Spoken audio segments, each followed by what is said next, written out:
Hey guys, my name is Devin Moreno and welcome to my Investing Journey channel. And today I'm going to bring you a segment that I'm going to do across this entire channel, and it's going to be called Pro Tip. And the reason why is because it will feature two of my main mentors and of course many others that I'll find on my journey. These mentors are the ones who coached me on my real estate investing. There's Mark Owens and Austin Carroll. Now they both have very different, unique investing strategies, but they're all both very, very successful. In this case, we're going to go with Mark Owens. He has 100 units across 30 different properties, maybe over 30, and he's been doing this for quite a few years, even well before the 2008 crash. So in this video, we're going to go in a class of his where he guides 6 of us. He invited us to a house that he doesn't personally own. A friend of his owns it, but he's going to go through it on what he would do to renovate it as if he owned it. So he's got a lot of information in this video. We're actually going to break it up into multiple different segments. You should get a lot of good stuff. Now keep in mind, in this video, we are in 2 houses that are both very, very cold. They're completely run down in a rundown kind of ish area of Baltimore City, and so we're all wearing full coats and we're sniffling a little bit, so I apologize about that, but you should get a lot of great stuff. This guy truly knows what he's talking about. Let's go ahead and take a look. All right, so what else? In here, get rid of all the wood, the columns, the window, cover the receptacles. We got a heat vent right there. Let's walk on through to the dining room. Same thing with these ceilings. And I suspect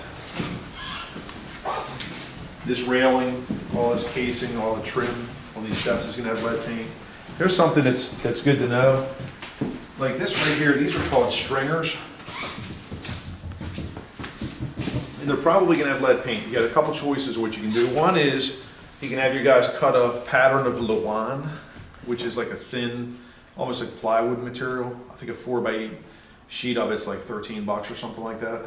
And so you can go to Home Depot, buy Lawan, cut out a template, and then put it right over top of it. Or the easier way for me is this stuff actually pops right off. Like this isn't connected to the steps or anything. It's actually like a decoration, kind of like the trim is down here, your base molding. All that it does is just hides the gap between the stair treads and risers and the walls. So that's all it really does. So these things pop right off, and then they can use that as a template. Go buy like a 16-foot by 10-inch piece of wood, and then just lay that down on top of it, trace it out, cut it, and then slap that right back on there. That's what I do for most of mine. I did the Lawan a couple times, and I'd say, man, just pull that shit off. I mean, sometimes the steps are already narrow, so you don't want to make it even like another ½ inch narrower just by covering it up. So I just remove that and replace it. Same thing with the railings. All this wood, when they're painted like that, most of the time you're going to be removing them and putting new railings up. It's expensive, but so is a lead paint lawsuit. So just get rid of it. Plus, when you make it lead free, it's kind of a, it's like you're thinking up front, like, oh, shit, man, it's a lot of money. Do I really want to do this? Well, after you make it lead free and you get that cert, you pay the MDE $10 one time, and then it's lead free. You don't have to pay the $30 every year to renew it or any of that stuff.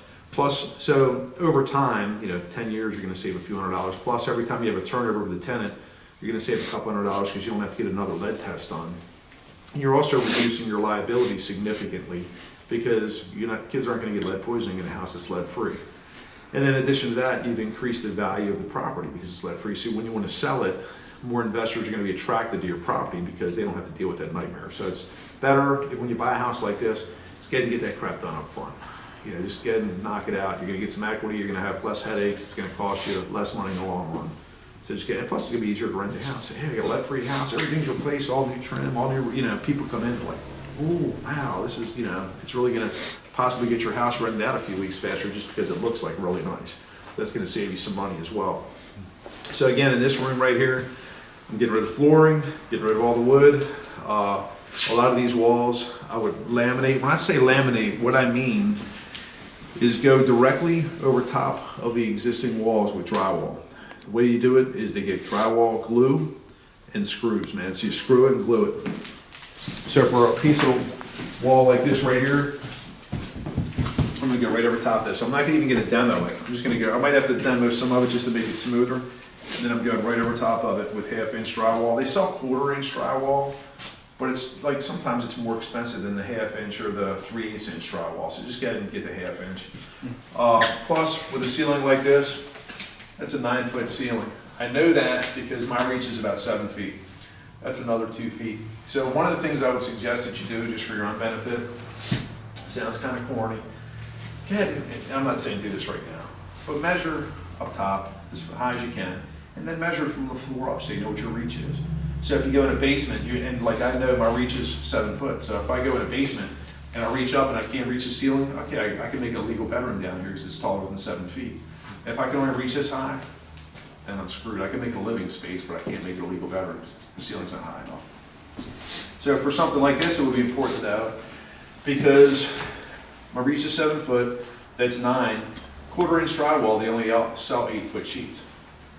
So I'm not gonna be buying 1/4 inch because that's just another seam. It's gonna be more time and effort and all that stuff to cover those seams with tape and mud. So I'm gonna get about 10-foot boards in here. I'm gonna have a little bit of waste, but it's gonna be a lot faster just to cut one piece where it goes from the bottom all the way up to the top. Sometimes what I'll do with a room like this is I'm gonna frame it from, like here over on both sides. So then I just got one straight wall without these little indents. It takes up a little bit of living space, but sometimes what will happen is if you want to install like a receptacle over here, and you're thinking, man, I want to replace this trim. You got a low receptacle. Maybe you're going to renovate the house and you're going to rewire the whole house. It's going to be a lot easier if you trim it out. Then the electrician can mount the box to the 2x4s that you have there, and just makes life a little bit easier for them. And this isn't something you have to do. I mean, this is just something I like to do sometimes just to make things easier. So you see, you've got a piece of ductwork here. I'd probably box this in. So I mean, it's 2x4 coming across. Actually, I come right off this wall right here. Put a 2x4 here, there. Mount drywall right out here to there just to cover that up because it looks like shit. Let's check out the kitchen. So before we get in the basement, first thing I would say is when we get in the steps, we should only be 1 or 2 people at a time. We don't know the condition of the steps or the stringers or anything, so we don't want to have like 600 pounds of men walking down the steps at the same time, then have the things like collapse. So it's better if just 1 or 2 of us go down at a time. This drop ceiling is coming out. We have no idea what it looks like over top of it, but it's either going to be tin or probably some screwed up plaster from some leaks and everything else. There's a reason why they put this drop ceiling up there. It's probably not a good one, so that's all going to come down. But you actually can see right here the what it looks like over top of it. Nothing there, except for that. So can everybody get over? I want you to see these. They're called lath strips. This thin pieces of wood that are like 1.25 inches.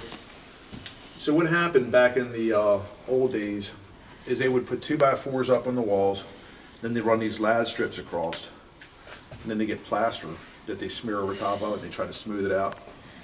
And that plaster, we might see some of it upstairs when we go up, but a lot of times that plaster actually has horse hair from the animal, horses, mixed in with the plaster as like a binding agent. So a lot of times if you look at a piece of this broken plaster, you see these fibers sticking out, you're like, huh, I wonder what that is. It's like a dead horse.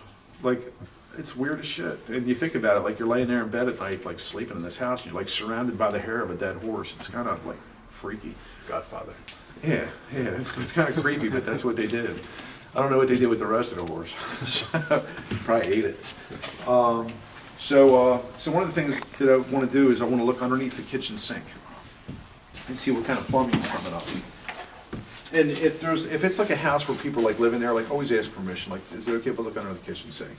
So I'm not looking necessarily at the condition of the traps and all that stuff. What I really want to see is what kind of plumbing is coming up for the supply lines.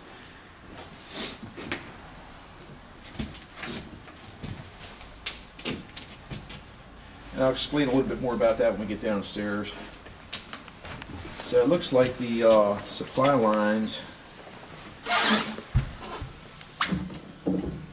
are going behind the dishwasher.